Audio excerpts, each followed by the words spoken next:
hi everyone. So this video is about chapter 5 boiler system. So for the learning outcome, at the end of this topic, you are able to acquire sufficient knowledge of boiler system as well as able to identify types of boiler and its application. Before we move further, did you know what is boiler? Let's take a look at the word itself, boiler. Okay, so the root word is boil. So we can imagine that we want to boil some water. Okay, let's say we take a water and put it in a pot and then heat it on the stove.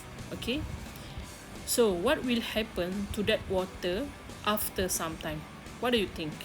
After some time, water will start slowly heating up and the water will get hotter and hotter.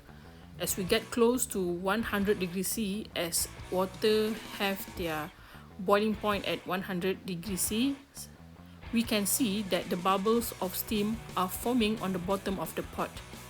These steam bubbles get bigger and bigger until they become less dense than the water surrounded them. This make them float to the top of the water and the water starts bubbling.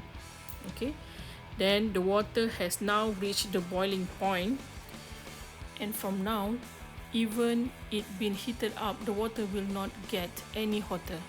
Now, if we want the water to be boiled as soon as possible, so we need to raise the pressure in our pot. So how to do this? We can simply place a lid on the pot.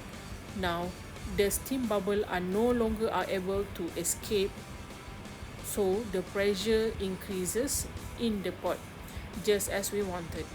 When the too much pressure, it will push the lid, right? For example, when your mom cook rice in a rice cooker, the pressure of the steam will push the lid, or maybe the electric kettle can push the lever, make it switch itself off. So as conclusion, we can say that most of the energy in the pot is from the steam but not from the water. A boiler is an enclosed vessel in which water is heated and circulated either as hot water, steam or superheated steam. At the end of the day, the steam or superheated steam are then used for heating, powering and or producing electricity.